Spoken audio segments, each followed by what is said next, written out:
तर मुलांनो, तुम्हाला शब्द लिहिताना शब्दाला उच्चार केला की शब्दाचा की त्याला काना द्यायचा, उकार द्यायचा की वेलांटी द्यायची की मात्रा द्यायचा, याच्यामध्ये खूप तुम्ही गोंधळता, समजतच नाही की काय द्यायचं आहे. तर आज आपण याच्यावरचाच उपाय शोधणार आहोत आणि तुम्हाला कसं लक्षात ठेवायचं, अक्षरांना काय द्यायचं आहे, तर ते तुम्हाला मी आज ह्या व्हिडिओमध्ये शिकवणार आहे. तर पहा, तुम्हाला तुमच्या स्क्रीनवर दिसत असेल अक्षर आहे आणि तिथं कपाचं चित्र आहे आणि एक मुलगी दाखवलेली आहे.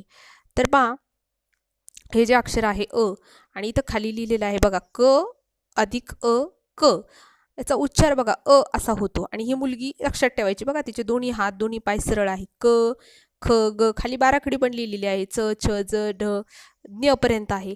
तर उच्चार पहा, क ख प न, याच्यामध्ये फक्त आपले ओठ, जसं मी पहिल्या व्हिडिओमध्ये तुम्हाला सांगितले होते, ओठ आपले खूप मोठे ओठामध्ये अंतर येत नाही. तर मग जेव्हा आपला शब्द कुणी तुम्हाला शब्द सांगतं र क, बघा तुम्ही उच्चारूनच बघा, तुमच्या ओठामध्ये अंतर पडत नाही, मग त्याला कुठलाही काना मात्रा वेलांटी द्यायची नसते. तो शब्द तसाच, कुठलंही त्याला स्वरचिन्ह लागत नाही. तर आता ह्याचा सराव करा. मी जे सांगितलंय ना तुम्हाला, असं तुम्ही म्हणून बघा, तो तुमच्या ओठांनी उच्चार करून पहा, म्हणजे तुमच्या ते लक्षात येईल आणि चुकणार नाही. तर चला आता पुढे आपण पाहूया. तर पहा, आता समोर तुम्हाला दिसत असेल चित्र आहे आ आणि कासव चित्र आहे आणि ती मुलगी आहे, तिचा एक हात खाली आहे, एक हात वर आहे. तर पहा, क इथे जे दाखवलंय पहा, क अधिक आ का. तर हे जे मगाशी आपण पाहिलं होतं अक्षर होते, मूळ अक्षर, त्याच्यामध्ये काहीच लावलेलं नव्हतं, क ख ग घ असं ञ होतं. पण आता इथे पहा, आ, जेव्हा हा आ या अक्षरांना जोडल्या जातो तेव्हा त्याचा उच्चार असा होतो, क आ का, ख आ खा. बघा आपल्या ओठामध्ये अंतर पडतंय, मग अशी पडत नव्हतं. ग आ गा, न आ ना, प आ पा, जसं इथं क आ का स व. मग आता पहा, आ असा उच्चार आला की आपण त्याला असा काना देतो, ह्याला काना म्हणायचं. म्हणजे कुठल्याही अक्षराला, समजा क अक्षर आहे आणि त्याच्या पुढे आपण असं आपल्याला उच्चारण्यात आले का, तर आपण त्या क ला क न लिहिता त्याला असा रेष जोडतो, का पा मा सा, असा उच्चार लक्षात ठेवा. आ आ हा जेव्हा उच्चार कुठल्याही अक्षराच्या नंतर येतो, तर तेव्हा आपण हे तुम्हाला आत्ता दाखवलेलं मी हे चिन्ह आपण लावतो. त्यानुसार लक्षात ठेवा. ह्या मुलीचं चित्र लक्षात ठेवा, काना म्हणजे एक हात वर, लक्षात राहील. व्यवस्थित लक्षात राहिलं की तुम्ही त्यानुसार ते करा. चला आता पुढचं अक्षर पाहूया आपण. पुढचं स्वरचिन्ह, पुढचं चिन्ह आहे ई. तर पहा, मगाशी जशी बाराखडी होती तशीच बाराखडी आहे क ञ पर्यंत, पण आता इथं ई लिहिलेलं आहे आणि इथं पहा आहे क अधिक ई की. म्हणजे कुठल्याही मुळाक्षराला हा क ई जोडून आला तर ते की, पी, नी, प ई पी, म ई मी, स ई सी, र ई री. बघा ह्या मुलींनी दाखवलंय बघा, ही पहिली वेलांटी म्हणतो आपण हिला. हिचा बघा हा जो हात आहे, ह्या हातीनं डोक्यावर घातलाय, म्हणजे बघा थोडक्यात क आणि हे पहा, ही याला वेलांटी म्हणतो आपण. ही जी मी दिली ना आत्ता, ही वेलांटी आहे. बघा हातीचा आकार, ह्या मुलीचं चित्र लक्षात ठेवायचं. आणि ही जी पहिली वेलांटी आहे याच्यामध्ये उच्चार आपण फार मोठा दीर्घ उच्चार करत नाही. बघा की, खी, गी, हा ई पण आपण ई नुसता असं म्हणतो, ई की, खी, गी, किडा. काय शब्द आहे हा? किडा.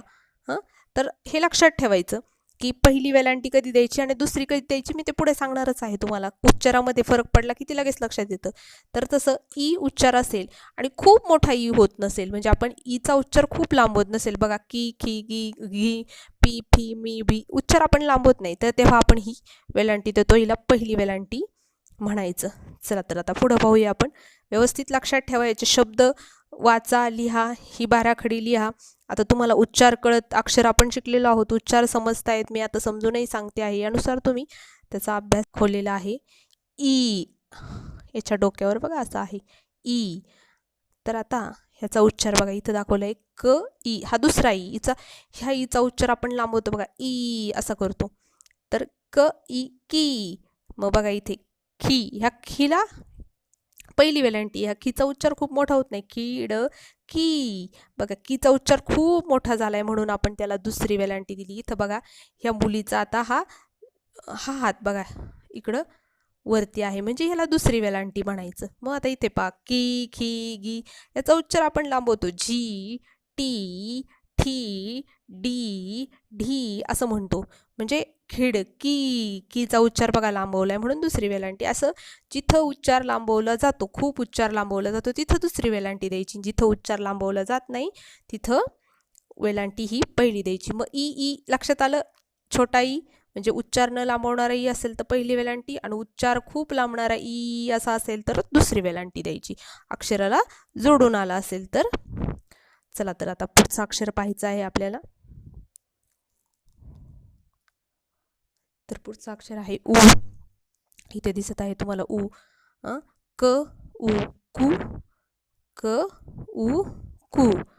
तर आता बघा इथे मुलगी आहे तुम्हाला दिसत असेल.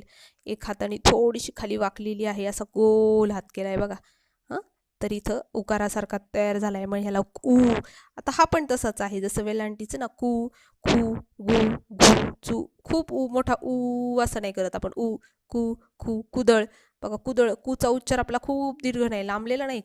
कदा उ जोडलाय पण उच्चार फार लांबवलेला नाही म्हणून आपण त्याला पहिला उकार दिलाय. तर हा असतो पहिला उकार. कुठल्याही अक्षराला पहिला उकार दिल्यावर आपण त्याला, समजा क आहे, कला पहिला उकार कु, पला पहिला उकार पू, सला पहिला उकार सु, पण त्याचा उच्चार आपण लांबवत नाही म्हणून आपण पहिला उकार देतो. आणि ही मुलगी लक्षात ठेवायची. उकार म्हणजे काय तर उ कसं लक्षात ठेवायचं. त्या मुलीचं चित्र, एक हात आपला खाली वाकून तिचा हात आलाय बघा.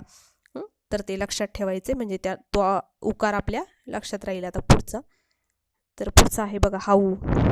आता हाऊ दीर्घ ऊ आहे. आपण बघा ऊ असा उच्चार करतो. हे पहा इथं त्याचं क उ कु दुसरा उकार आहे बघा. दुसरा उकार असा दाखवतात. आता कूप. बघा माझा कू खूप मोठा उच्चार झाला. कूप. आता हे मुलगी पहा हिनं इकडचा हात तिचा हे केलेला आहे म्हणजे असा दुसरा उकार आहे. बघा आता इथं पहा कू, कू, गु, घु, चू. मोठा उच्चार, दीर्घ उच्चार होतो. मोठा नाही तर उच्चार लांबवतो. तर मग तिथं आपण दुसरा उकार देतो. तर अशा प्रकारे दुसरा उकार, पहिला उकार कधी द्यायचा तर उच्चार खूप लांबत नसेल तेव्हा पहिला उकार द्यायचा. दुसरा उकार कधी द्यायचा तो उच्चार लांबत असेल. आणि उ असा जेव्हा ध्वनी आपल्याला ऐकायला येतो उ शब्दाचा, बघा कुठलंही अक्षर आपण जेव्हा म्हणतो ना, जसं का, आ हा उच्चार लक्षात आला. की, ई